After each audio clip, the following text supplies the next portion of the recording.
"Mom, someone dropped their wallet." The twins are 8. It's packed with cash.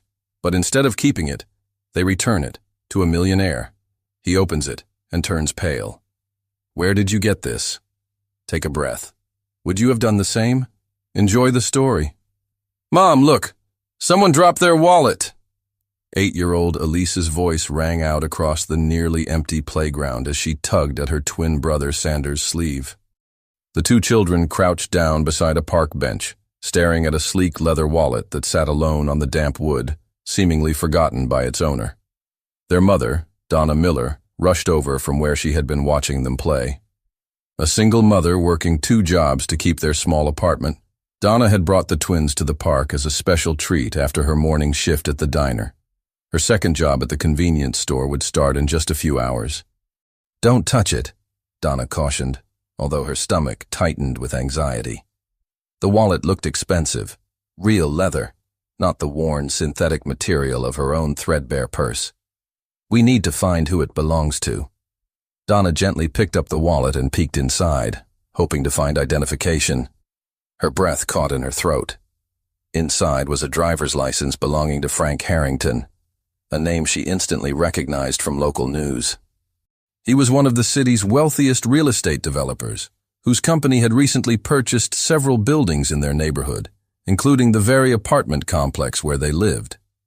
Rumors of rent increases had been spreading for weeks. But what shocked Donna most wasn't the license. It was the thick stack of $100 bills beside it. More money than she earned in a month was sitting right there in her hands. "Wow, there's so much money," Sander exclaimed, his eyes wide as he peeked around her arm. Donna quickly closed the wallet, her heart racing. No one else was around. No one would know if they just took the cash. With that money, she could pay next month's rent increase, buy proper winter coats for the twins, maybe even catch up on the medical bills from Elise's asthma attack last winter. "We have to return it," she said firmly, silencing the desperate voice in her head. "It's the right thing to do."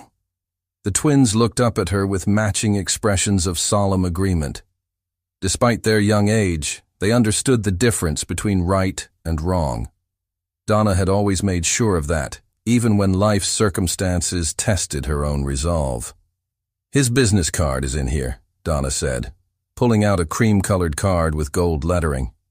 "It has an address. We can take it to him after we have lunch." As they walked home, Donna couldn't help but think about how different their lives were from someone like Frank Harrington. While she worried about making ends meet, he probably wouldn't even notice the money missing from his wallet. But that didn't make it right to take it.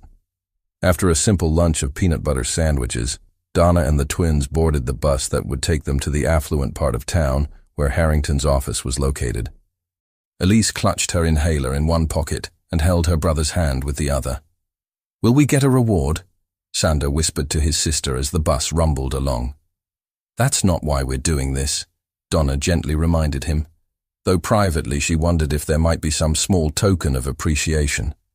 Even a $20 reward would help buy groceries for the week.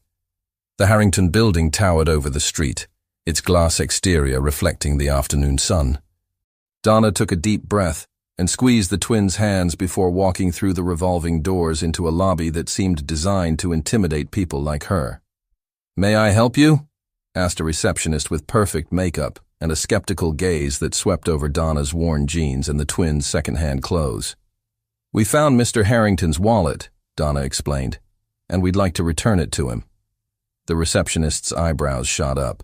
"I see, and it's intact?" The implication stung, but Donna kept her voice steady.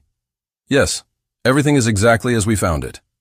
After a brief phone call, they were directed to an elevator that would take them to the top floor. As the doors closed, Donna caught a glimpse of her reflection in the mirrored wall, her tired eyes, the worry lines that had formed too early on her face, the hopeful expressions of her children flanking her sides. "Remember your manners," she reminded the twins as the elevator climbed higher. "Mr. Harrington is a very important man." The elevator doors opened directly into an expansive office with floor-to-ceiling windows. A tall, distinguished man in his 60s stood from behind a massive desk. "You must be the honest souls who found my wallet," Frank Harrington said, his deep voice filling the room as he approached them with outstretched hand. Donna stepped forward and placed the wallet in his palm. "My children found it at Westside Park this morning." Harrington opened the wallet and quickly rifled through its contents, nodding with satisfaction. "Everything's here. That's quite reliable in this day and age." His eyes settled on the twins, who stood shyly behind their mother. "And you two are the ones who spotted it?" Elise and Sander nodded in unison.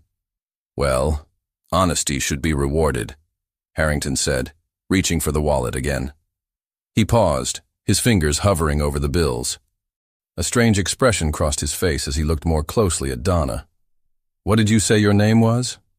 "Donna Miller," she replied, suddenly uncomfortable under his intense gaze. "And these are my children, Elise and Sander." Harrington's face paled as if he'd seen a ghost. The wallet slipped from his hand and fell to the floor, its contents spilling out. Among the scattered cards and cash lay a small, yellowed photograph that Donna hadn't noticed before. A photo of a young couple standing in front of a familiar building. A building that Donna recognized immediately. That's our apartment building," she whispered, pointing to the photograph. "Before it was renovated." Harrington stared at her with an expression that mingled shock, disbelief, and something that looked strangely like recognition. "Miller," he repeated, his voice barely audible. "Donna Miller."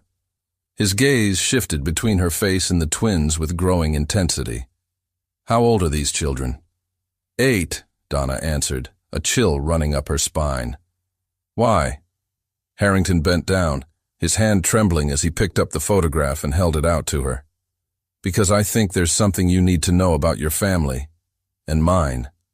Donna's hands trembled as she took the faded photograph from Frank Harrington. The image showed a young couple standing proudly in front of her apartment building. But it was different then, freshly painted with flower boxes in the windows. The woman in the photo had Donna's same auburn hair and heart-shaped face. The man beside her was unmistakably a younger Frank Harrington. "That's my mother," Donna whispered, her voice catching. "Brenda Miller." Harrington nodded slowly, his eyes never leaving her face. "Yes, Brenda and I were very close once. Before she married your father." A heavy silence filled the spacious office as Donna struggled to process this information. Her mother had passed away when Donna was just 16, taking many secrets with her.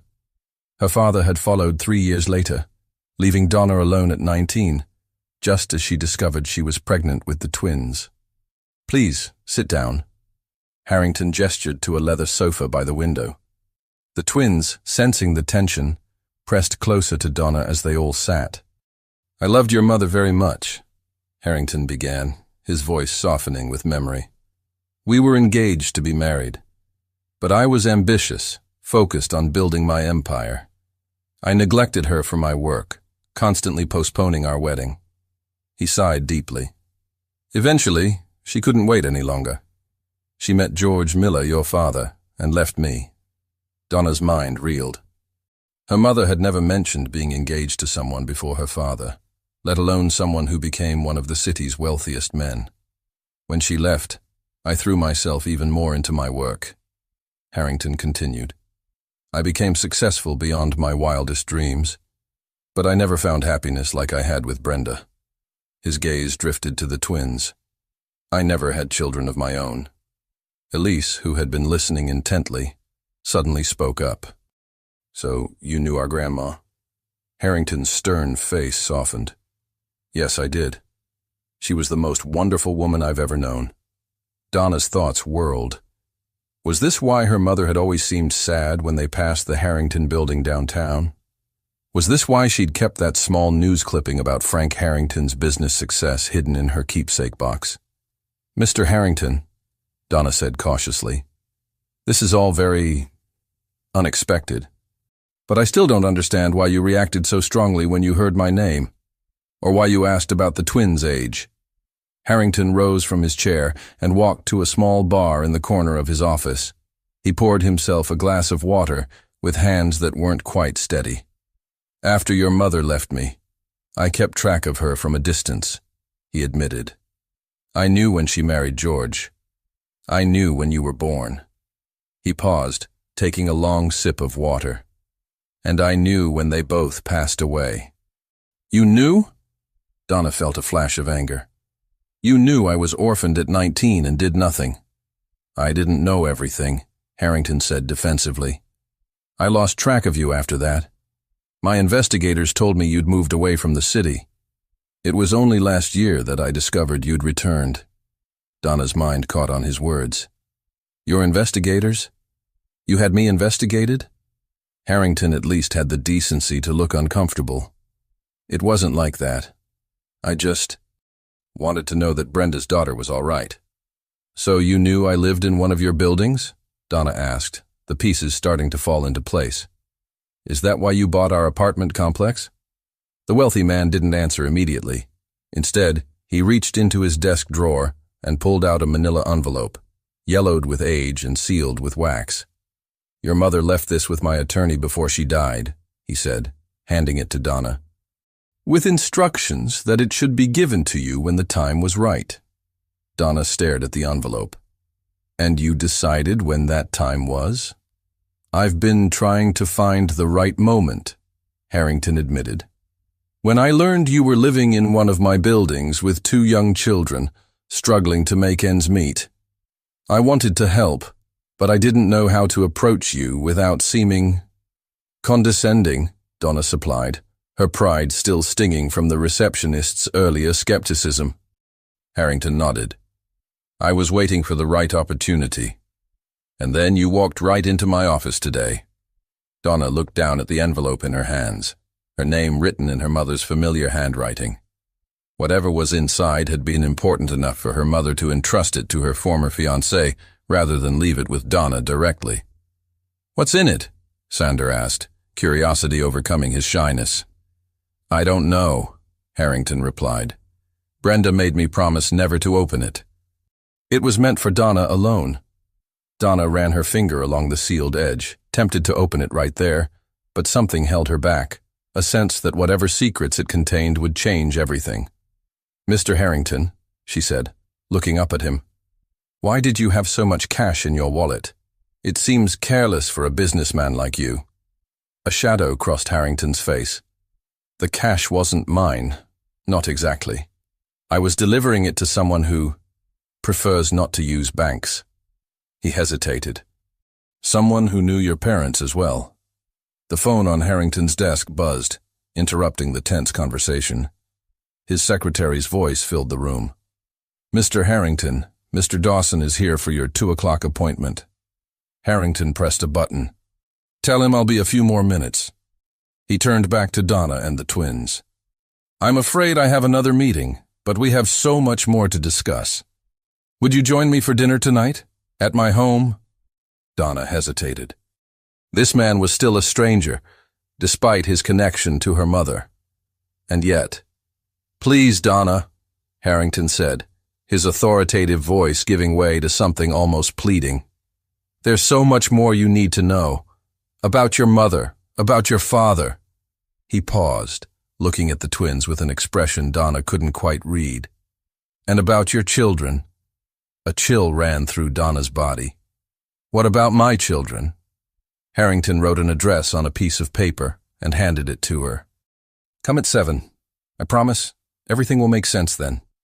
As they rode the elevator down, Donna clutched the mysterious envelope to her chest, her mind racing with questions.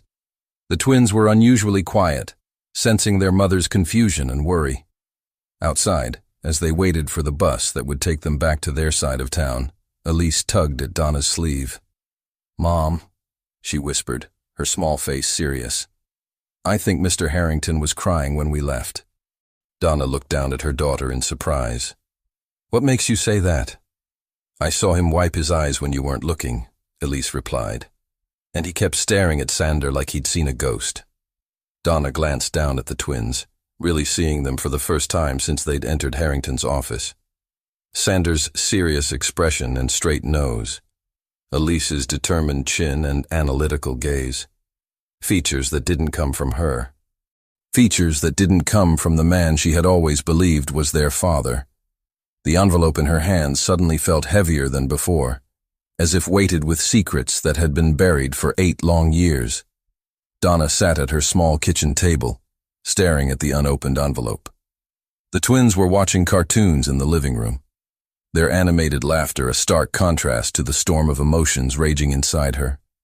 "Open it," she whispered to herself, fingering the edge of the envelope. "Just open it." But fear kept her hands still. What if the letter confirmed her growing suspicion, that Frank Harrington was somehow connected to the twins' paternity? Her memories of that difficult time came flooding back. She had been devastated by her parents' deaths, vulnerable and alone. The man she'd believed was the twins' father, Larry, had abandoned her when she told him she was pregnant, claiming the timing didn't add up. Donna had always assumed he was making excuses.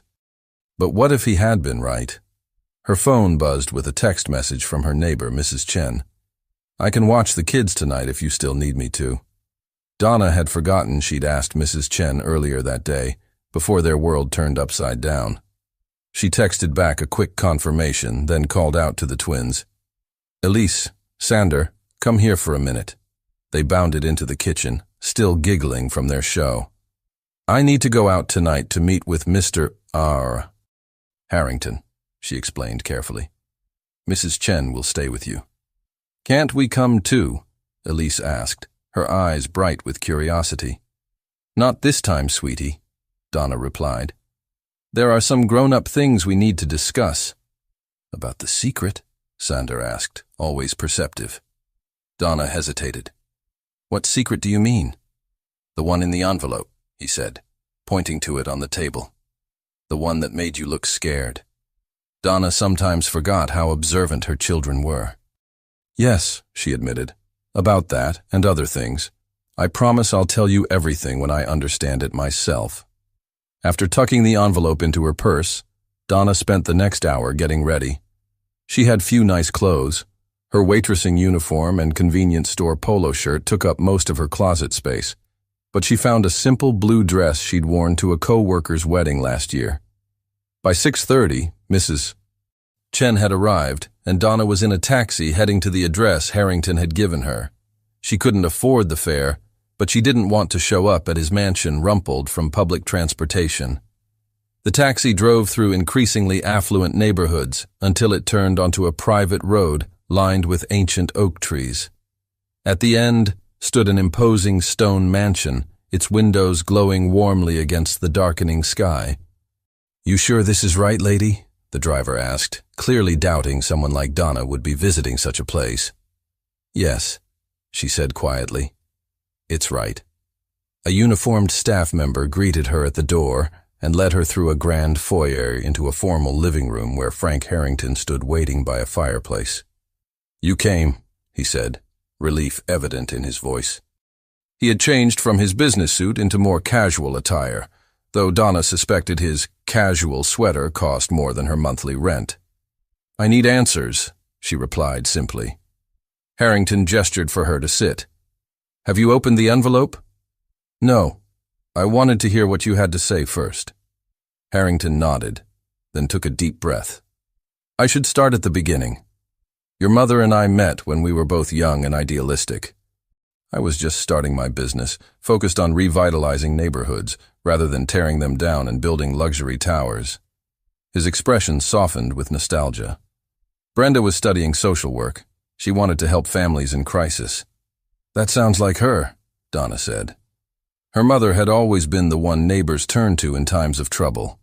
"We were perfect together," Harrington continued, "but I became obsessed with success. When a big opportunity came along, a partnership with investors who could multiply my capital, I took it. It meant long hours, travel, compromising some of our values. Brenda tried to understand, but..."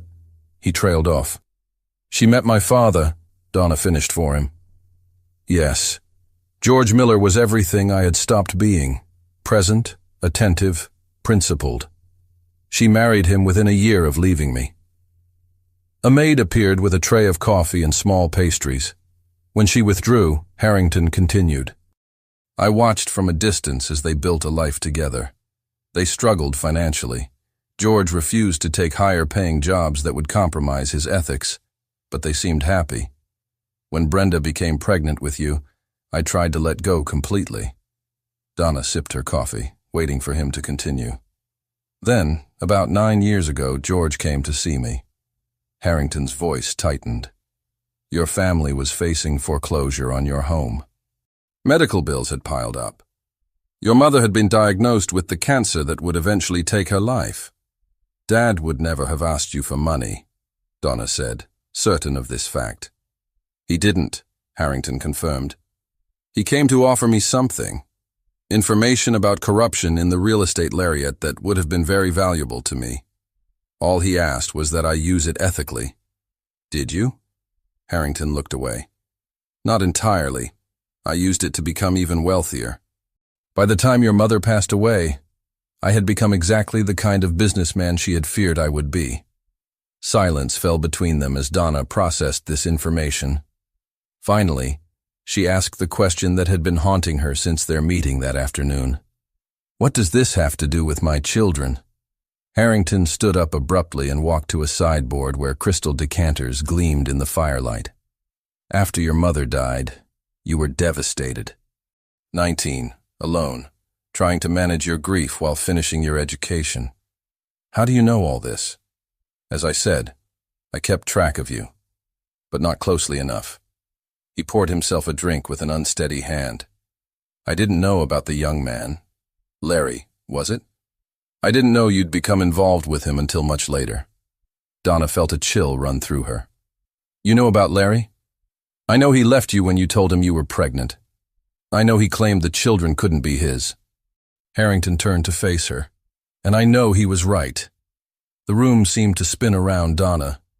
What are you saying? The night of your mother's funeral, Harrington said carefully. You came to my office.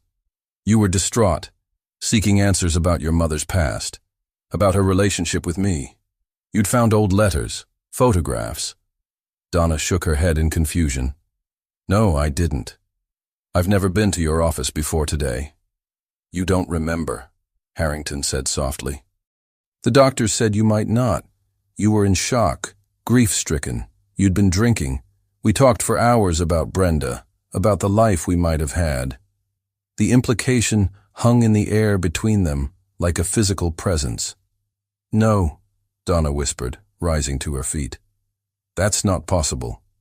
9 months later, the twins were born, Harrington said, his voice breaking. Twins run in my family. My mother was a twin. I have twin cousins. Donna clutched the back of the sofa for support. You're lying. This is insane. Open the envelope, Donna, Harrington urged. Read what your mother wanted you to know. With trembling fingers, Donna removed the envelope from her purse and broke the seal. Inside was a handwritten letter and a small plastic bag containing what looked like strands of hair. She unfolded the letter and immediately recognized her mother's handwriting. My dearest Donna, if you're reading this, then I am gone, and Frank has finally found the courage to give you this letter. There are truths I could not tell you in life but cannot leave unsaid in death. You may someday find yourself in circumstances where you need to know your complete medical history or that of your children. The enclosed hair samples are from Frank. I kept them all these years, knowing that someday they might be needed for comparison. Frank is not perfect, but he loved me once with all his heart. Whatever he has become, whatever choices he has made, remember that people are complex. We all carry the capacity for both selfishness and redemption. I hope you never need this information, but if you do, know that I have always loved you completely, and that love is what matters most. Not blood, not biology, but the choice to love day after day. All my love. Mom Donna looked up from the letter, tears streaming down her face. This doesn't prove anything. We can do a DNA test, Harrington said quietly. But in your heart, I think you already know. Donna's phone buzzed in her purse. She pulled it out automatically, grateful for the distraction. It was a text from Mrs. Chen. Emergency. Sander collapsed while playing, having trouble breathing. Called ambulance. Coming to City Hospital. Come quickly, Donna gasped, nearly dropping the phone. Sander's in the hospital. I have to go. Harrington was already moving, grabbing car keys from a hook by the door. I'll drive you. It's faster than a taxi. As they rushed to his car, Donna's mind raced with fear for her son. But even amid her panic, a terrible realization was forming. Elise had inherited her asthma, but Sander had always been in perfect health. Until tonight. What aren't you telling me? Donna demanded, as Harrington sped through the streets. What's happening to my son? The emergency room buzzed with frantic activity as Donna burst through the sliding doors, Harrington close behind her. The fluorescent lights cast harsh shadows across the waiting area where Mrs. Chen sat, wringing her hands, Elise clutching her stuffed rabbit beside her. Mom! Elise cried, running into Donna's arms. What happened? Donna asked, kneeling to embrace her daughter while looking up at Mrs. Chen. He was just playing, the elderly woman explained, her voice trembling. Then suddenly he couldn't breathe. His lips turned blue. I called 911 right away. Donna felt her heart constrict with terror. Where is he now? The doctors took him back immediately, Mrs. Chen said. They wouldn't let us go with him. Donna rushed to the reception desk, demanding information. My son, Sander Miller. He was just brought in by ambulance. The nurse checked her computer. The doctor is with him now.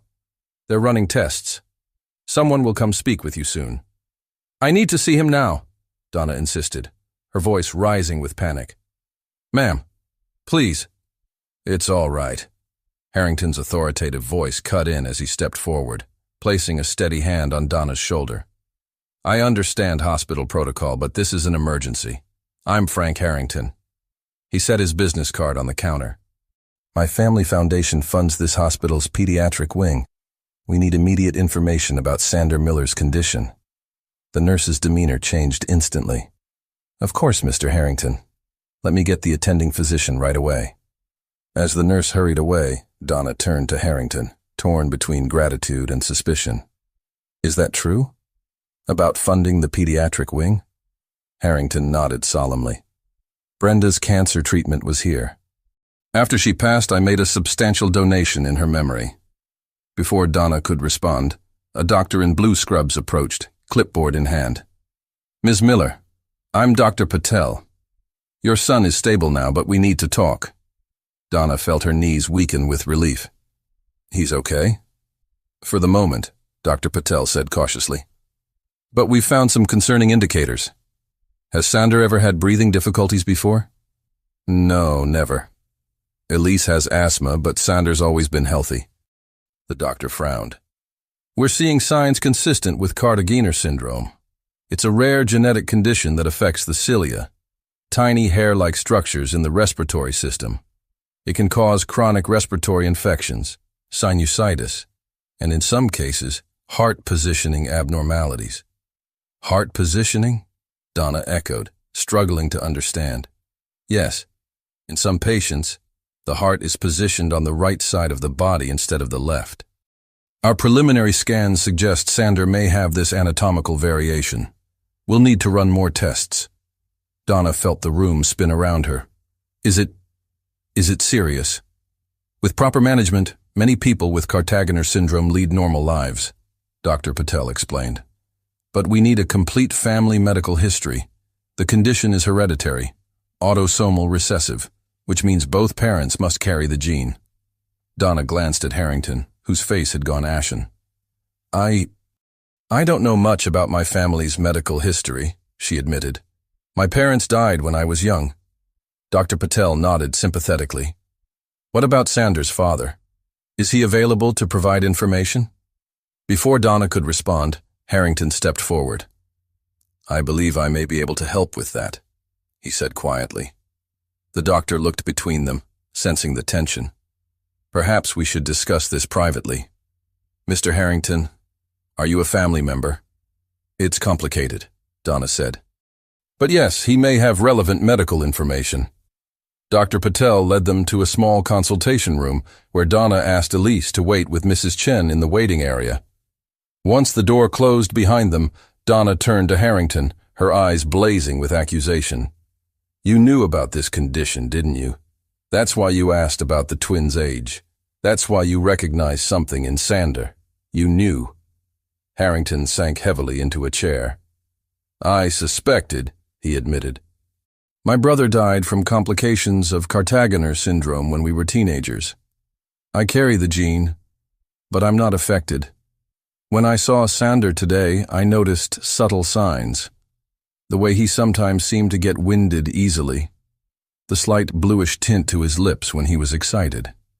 And you didn't say anything? Donna demanded. I was going to tell you tonight, Harrington said defensively. I wanted to explain everything properly. Get the DNA test done first. Dr. Patel cleared her throat. I'm gathering that there's a question about paternity here. If Mr. Harrington has a family history of Cartagener syndrome and may be the biological father, that would be extremely relevant to Sander's treatment. Donna nodded numbly. Apparently so. We can expedite a DNA test, Dr. Patel offered. But in the meantime, Mr. Harrington, any information about your family's experience with this condition would be helpful. While Harrington discussed medical details with the doctor, Donna stood by the window, trying to process the avalanche of revelations cascading over her. Everything she thought she knew about her life, her children, her past, was being rewritten in a matter of hours. When Dr. Patel left to check on Sander, Donna finally turned to Harrington. I want to see my son. Of course, he said, rising to follow her. Alone, she specified. Harrington nodded, understanding in his eyes. I'll wait here. Donna found Sander in the pediatric ward, small and pale against the white hospital sheets. Monitors beeped steadily beside him, an oxygen mask covering half his face. His eyes lit up when he saw her. Mom, he whispered through the mask, his voice weak but clear.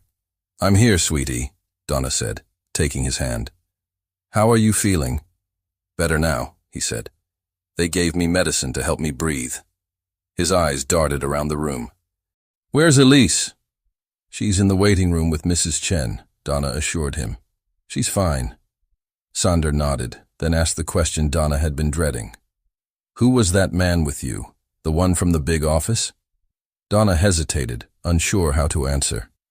He's an old friend of Grandma's. He's concerned about you. Is he the secret? Sander asked, his perception uncanny as always. Donna felt tears prick her eyes. Part of it, maybe. But don't worry about that now. You just focus on getting better. A nurse entered to check Sander's vitals, and Donna stepped into the hallway, needing a moment alone. Instead, she found Elise waiting there, having slipped away from Mrs. Chen. Is Sander going to die? Elise asked bluntly, fear making her voice tremble despite her attempt at bravery. No, sweetheart, Donna said firmly, kneeling to her daughter's level. He's sick, but the doctors are helping him. He'll be okay. Elise studied her mother's face, searching for truth. You're scared, she observed, and you're keeping secrets. Donna sighed, recognizing that her children deserved honesty, even if it had to be carefully measured. There are some complicated grown-up things happening, she admitted. Things I'm still trying to understand myself. But I promise, as soon as I figure it all out, I'll explain everything. Is it about Mr. Harrington? Elise pressed. Is he our real dad? Because he looks at us the way my friend Zoe's dad looks at her, and she's adopted. Donna felt her breath catch. What makes you say that? He has Sander's eyes, Elise said simply. And he kept looking at that picture in his wallet, the one that fell out. There were babies in it too, not just the building. Donna hadn't noticed other photographs. She'd been too fixated on the one of her apartment building. What else had she missed? As they stood in the sterile hospital corridor, the weight of secrets and half-truths pressing down on them, Donna's phone chimed with a text message. It was from an unknown number. Ms. Miller, this is Detective Michelle, Boston PD. Need to speak with you urgently regarding Frank Harrington and the contents of his wallet. Please call me at this number immediately. Do not tell Harrington about this message. Donna stared at the text message, her heart hammering against her ribs. Police involvement could only mean trouble, but what kind? She glanced toward the consultation room where Harrington waited, then down at Elise, whose intelligent eyes missed nothing. "Elise, can you go sit with Mrs. Chen for a few more minutes?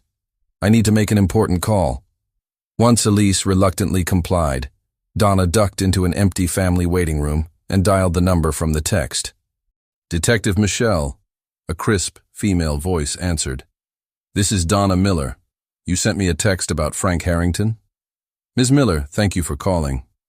The detective's tone was professional but urgent. "I understand you returned Mr. Harrington's wallet today." "Yes, my children found it in the park this morning." "And did you examine the contents of this wallet?" Donna hesitated, only to find identification. There was cash and some cards, a photograph. Was there anything else? Something unusual, perhaps? Donna thought back to her conversation with Harrington. He mentioned the cash was meant for someone who prefers not to use banks. Why? What's going on? "Ms. Miller, I've been investigating Frank Harrington for 6 months, Detective Michelle explained. "We have reason to believe he's involved in a blackmail scheme." "Blackmail?" Donna echoed in disbelief. "That's ridiculous. He's one of the wealthiest men in the city. Why would he blackmail anyone?" "Not as the blackmailer, as the victim," Michelle clarified. "Someone has been extorting large sums of money from him.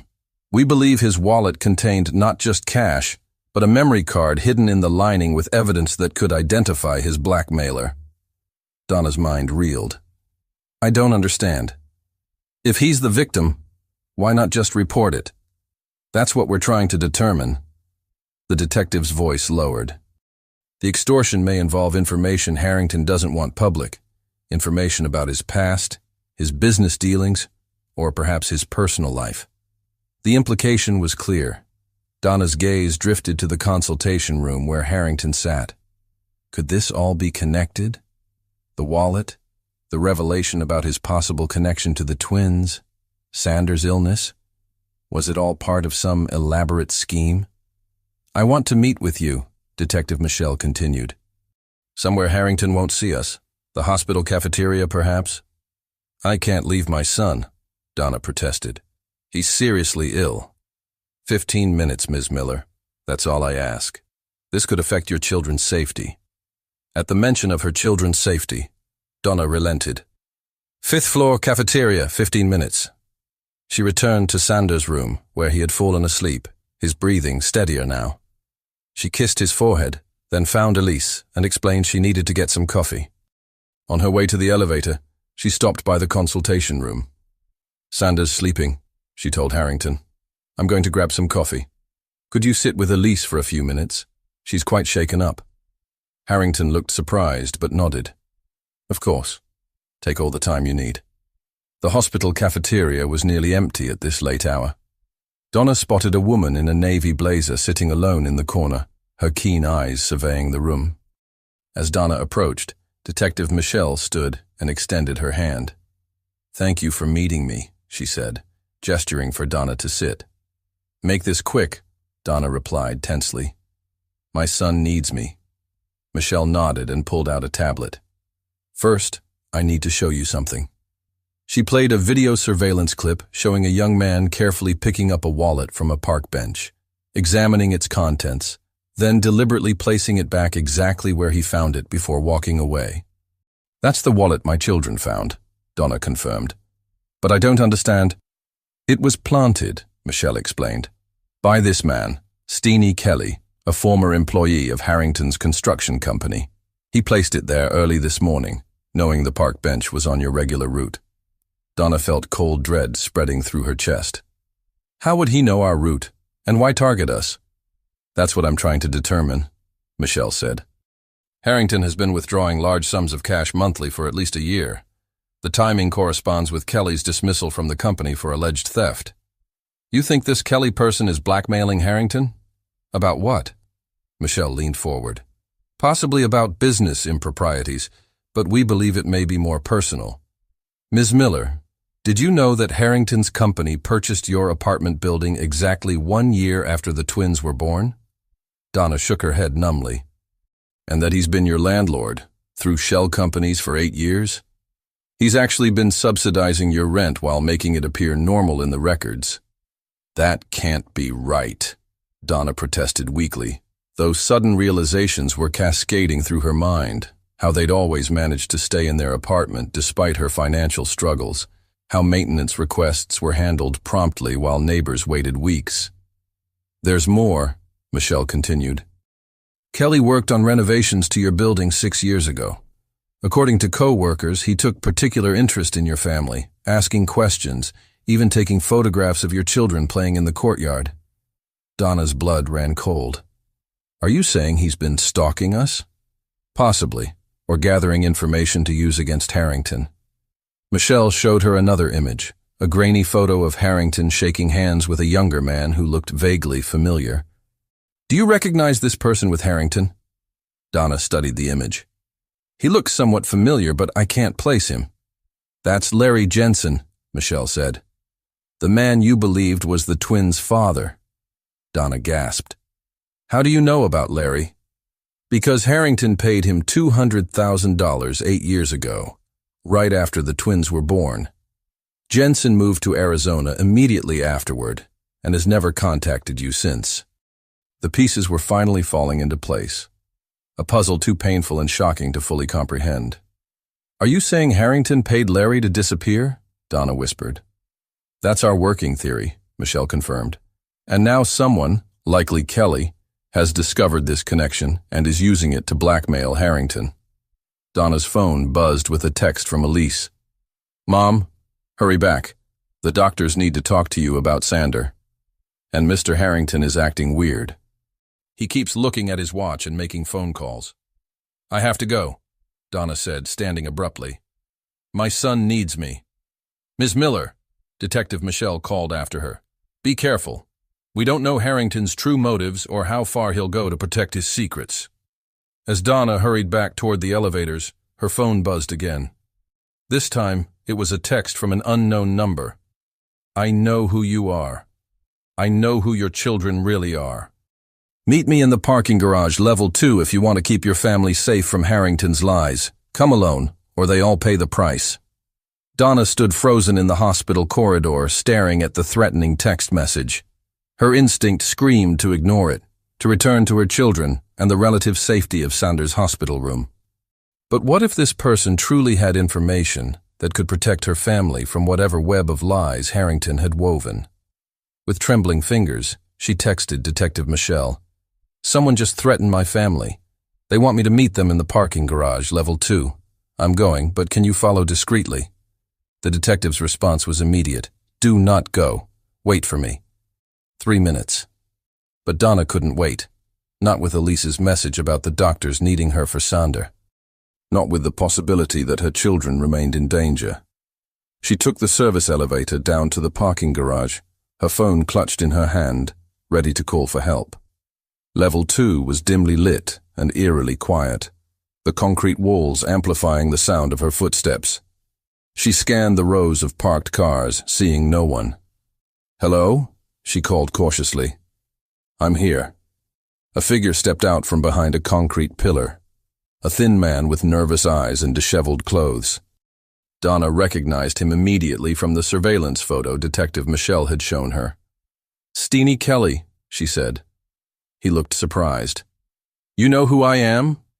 The police showed me your picture. They said you planted Harrington's wallet for my children to find. Kelly nodded, glancing anxiously over his shoulder. I needed to make contact without Harrington knowing. I've been trying to reach you for months, but he has people watching your apartment, your workplace. Why? Donna demanded. What do you want from me? To warn you, Kelly replied, his voice lowering. Harrington isn't who you think he is. He's been manipulating your life for years. The detective told me he's been my landlord, that he paid Larry to leave town, Donna said. But why? Just because he might be the twins' father? Kelly laughed bitterly. Is that what he told you? That he had a one-night stand with you after your mother's funeral, and now he wants to play daddy? Classic Harrington misdirection. Donna felt cold dread seeping through her veins. What are you saying? I worked for Harrington's company for 12 years, Kelly explained. I was his personal assistant before I moved to construction management. I handled his... Sensitive matters. He reached into his jacket and pulled out a thumb drive. Including payments to your mother. My mother, Donna echoed in disbelief. Brenda Miller was blackmailing Harrington for years, Kelly said.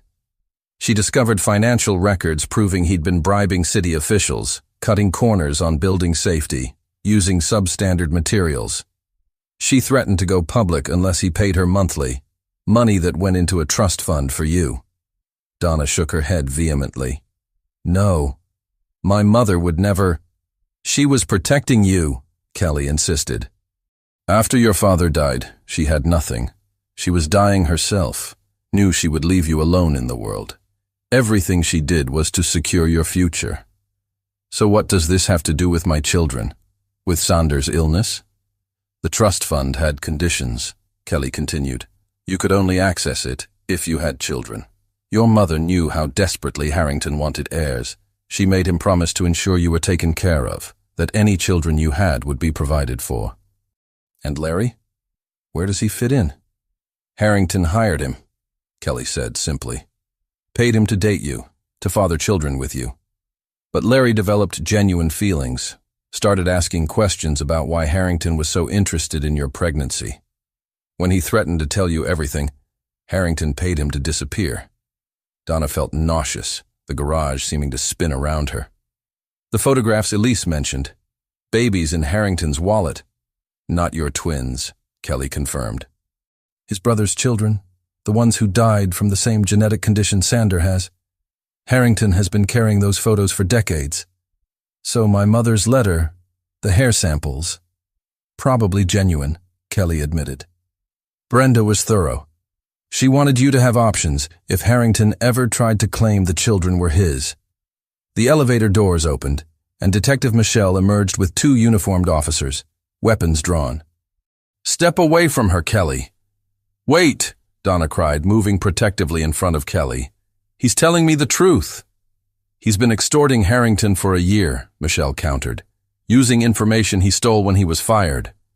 Because Harrington refused to honor his agreement with Brenda Miller, Kelly shot back.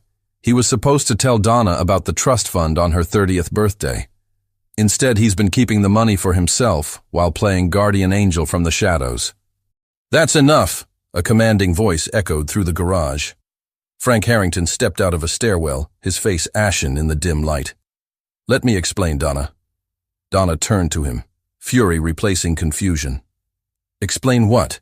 How you manipulated my entire life? Hired someone to father my children? Kept money that was rightfully mine? Not all of it is true, Harrington insisted, approaching slowly. Yes, your mother blackmailed me, but it wasn't for money. It was for a promise. A promise that I would watch over you after she was gone. The trust fund is real, but there were never conditions about children. Then why involve Larry? That was my mistake, Harrington admitted. I wanted to know you were with someone reliable, someone who would support you. I hired him to meet you. But the relationship was supposed to develop naturally. When you became pregnant, yes, I paid him to leave. Not to hide paternity, but because he threatened to tell you about my involvement in your life. And Sanders' condition? Donna pressed. The same one your brother had? A cruel coincidence, Harrington said softly. Cartagener syndrome isn't uncommon enough to prove paternity. The DNA test will confirm I'm not their biological father. Larry is. Detective Michelle stepped forward. We still need to sort this out legally, Mr. Harrington. The extortion charges, the misappropriation of trust funds. There will be no charges, Harrington interrupted. I've already spoken with your captain. Donna will receive everything due to her, with interest. And Mr. Kelly will receive the whistleblower reward he should have gotten years ago for reporting my company's safety violations. Donna's phone rang, Elise calling from Sanders' room. Mom, where are you? The doctor says Saunders getting better. They found the right medicine. As relief flooded through her, Donna looked at the 3 people surrounding her. Harrington, Kelly, and Detective Michelle, each with their own version of the truth, their own agenda. In the end, what mattered most was what her mother had written. Love is what matters most. Not blood, not biology, but the choice to love day after day. "I need to get back to my children," she said firmly. "The rest of this can wait." 6 months later, Donna stood on the porch of her new home, a modest but comfortable house purchased with funds from her mother's trust. Sander and Elise raced across the lawn, their laughter carrying on the summer breeze. Inside, on the mantel, sat the wallet that had changed everything. Donna had kept it as a reminder that truth is rarely simple, that people are complex mixtures of good intentions and terrible choices, and that sometimes the most valuable thing passed from one generation to the next isn't money or property, or even DNA. It's the capacity to forgive, to rebuild, and to choose love in the face of betrayal. As she watched her children play, Donna thought of her mother's final gift. Not the trust fund, but the lesson that even in the most tangled circumstances, even among the most flawed people, love could still find a way to flourish. If you've made it this far, thank you. I hope this story moved you like it moved me. If it did, please subscribe and help us keep telling stories that matter. Your support means the world. And hey, I'll see you in